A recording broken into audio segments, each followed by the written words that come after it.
estaba tratando de asimilar la crítica situación. Aloha 243, solo quería verificar que necesitan una ambulancia. ¿Es correcto? Siguen sin comprender lo que pasa. Afirmativo. Entendido. ¿Cuántos heridos calculan que hay? No tenemos ni idea. No podemos comunicarnos con los auxiliares de vuelo. De acuerdo, ya hay una ambulancia en camino. Es posible que no tengamos tren de aterrizaje en el morro.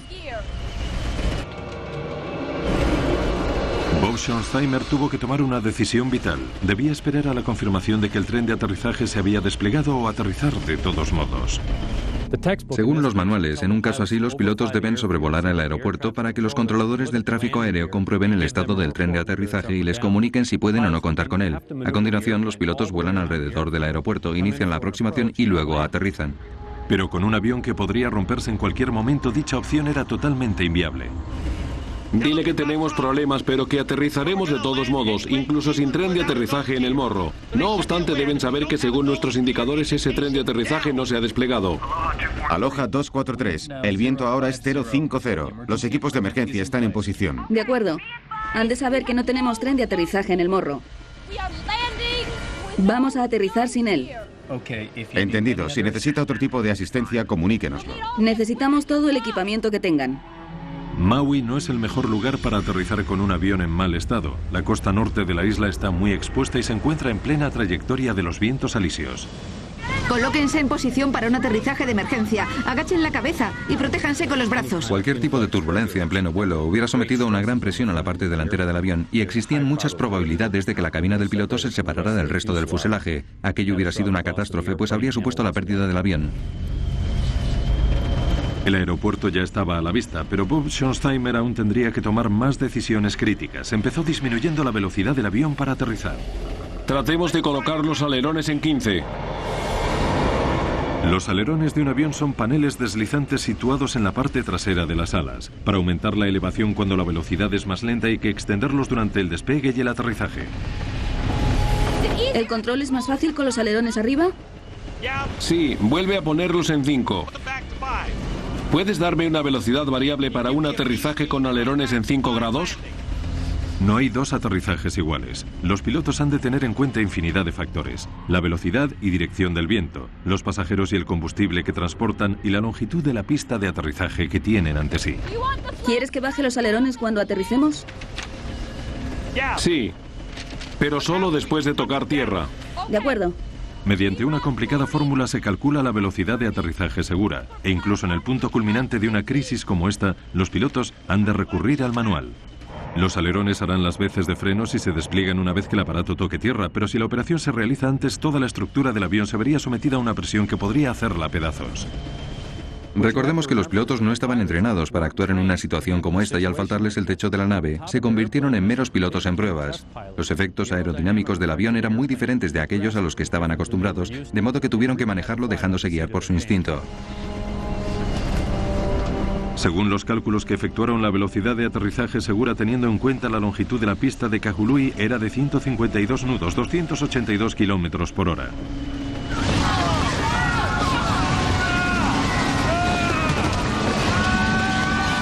Pero a medida que el avión perdía velocidad resultaba más difícil controlarlo, de modo que el piloto tuvo que tomar otra decisión crucial: acelerar para mantener el control del aparato. Aquello significaba que llegaría a la pista de aterrizaje más rápido de lo que debía, pero a juicio del capitán, pese a todo, esa seguía siendo la mejor opción. Me dio la sensación de que la velocidad a la que nos acercábamos a la pista de aterrizaje era muy alta. No sé, no me pregunten a cuántos kilómetros por hora íbamos porque no lo sé. Pero en comparación con otros aterrizajes me pareció que avanzábamos muy rápido. Los equipos de rescate por accidentes se dispusieron a enfrentarse al peor de los escenarios. A tal velocidad y sin tren de aterrizaje parecía inevitable que en el momento en que el avión tocara tierra el combustible se prendiera, dando lugar a un catastrófico incendio. En aquellas condiciones, sin tren de aterrizaje en el morro, la decisión de tomar tierra pudo ser la sentencia de muerte de todas las personas que viajaban. Habían pasado 12 terribles minutos desde la explosión y algunos pasajeros estaban convencidos de que no lograrían salir vivos de allí. Pensé que acabaría en el agua donde me comerían los tiburones. Entonces vi la montaña, pero jamás creí que lograríamos salvarla. Solo sabía que nos estrellaríamos contra ella. Después, cuando vimos por fin el aeropuerto, pensé que moriría quemada, porque el avión se incendiaría al chocar contra la pista de aterrizaje. De repente llegó la noticia por la que los pilotos habían estado rezando. El tren de aterrizaje está afuera. Llama para comunicar que el tren está fuera. Estupendo, gracias. Aloha 243, para su información vemos el tren de aterrizaje desplegado. Está desplegado. ¿Quieres que coloque los alerones en 40? ¿Te ayudo? No, cuando estemos en tierra. Los pilotos habían tenido que tomar decisiones críticas. Se jugaban la vida. En cuestión de segundos descubrirían si fueron las correctas. Michelonda estrechó contra su cuerpo a su compañera herida. Se acercaba el momento definitivo. Los pasajeros se consolaban unos a otros en lo que podían ser sus últimos momentos de vida. Junto a mí estaba sentada una mujer. Su esposo se encontraba al otro lado del avión, una fila más atrás. Y los vi estirando el brazo, intentando que sus dedos se tocaran para despedirse. Fue un momento realmente emotivo para mí. Entonces supe que iba a morir, porque les vi despidiéndose. Lo que más me reconfortó fue saber que mi esposa y mis hijos sabían lo que sentía. Eso fue un gran consuelo. No necesitaba decirles nada más. Ni os quiero o me preocupa lo que os pase, porque sentía que ya había dicho todo eso.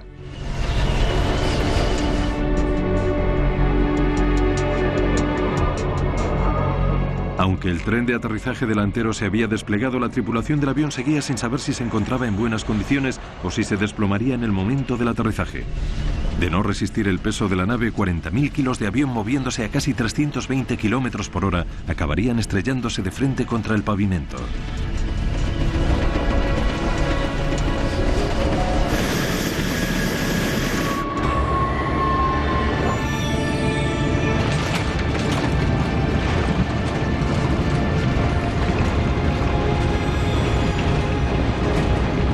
Inversión.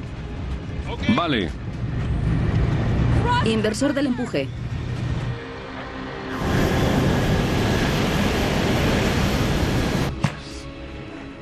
Aloha 243, apague el motor donde está. Sí. Todo está bien, el tren de aterrizaje resistió.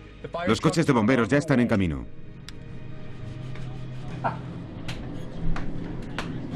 Estupendo. Apágalo. ¿Sí? Sí.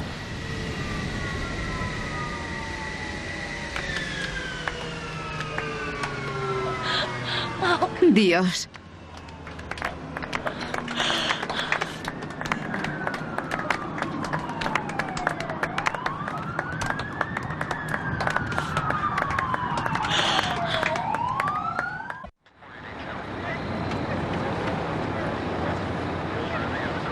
Viendo estas extraordinarias imágenes grabadas momentos después del aterrizaje, resulta difícil comprender la extensión de los daños que sufrió el avión. Terminaba de completarse una evacuación de emergencia de los pasajeros que resultaron ilesos, pero aún había que ayudar a salir del aparato a otros que sí estaban heridos. Es asombroso que el 737 lograra mantenerse en el aire durante aquellos aterradores 13 minutos. El capitán Schonsteimer recibía los agradecimientos de los pasajeros que tan solo unos minutos antes estaban convencidos de que iban a morir. Poco a poco la tensión se fue desvaneciendo. Le dije, sí, tío. Eso fue todo. El piloto hizo un trabajo extraordinario. Patricia Aubry abrazaba a su heroína Michelonda. Estaba llorando. Evidentemente había sido una experiencia muy traumática para todos. Fue horrible mirar el avión y ver a toda esa gente sangrando. Yo me tocaba el cuerpo y pensaba, estoy aquí, no puedo creer que siga viva. Aquel último impulso de cambiar de asiento le salvó de resultar herida, puede incluso que de morir. Algo me decía que no me sentara allí. No tenía una buena razón para trasladarme, pero mi ángel guardián me dio un golpecito en el hombro y me dijo que me moviera. Un último y desesperado recuento de los pasajeros hecho por Michelonda confirmó los peores temores de la tripulación. Cebe Lansing, la veterana que llevaba 37 años volando con la compañía, había desaparecido. Enseguida se inició una búsqueda en la parcela de océano sobre la que tuvo lugar la explosión, pero no se encontró su cuerpo y tampoco restos del avión. Jane Sato Tomita comenzaba a recuperarse. 7 pasajeros estaban heridos de gravedad. La peor lesión era una fractura de cráneo. Pero ¿cómo logró sobrevivir el resto? En el momento de la descompresión, únicamente sus cinturones marcaron la diferencia entre la vida y la muerte.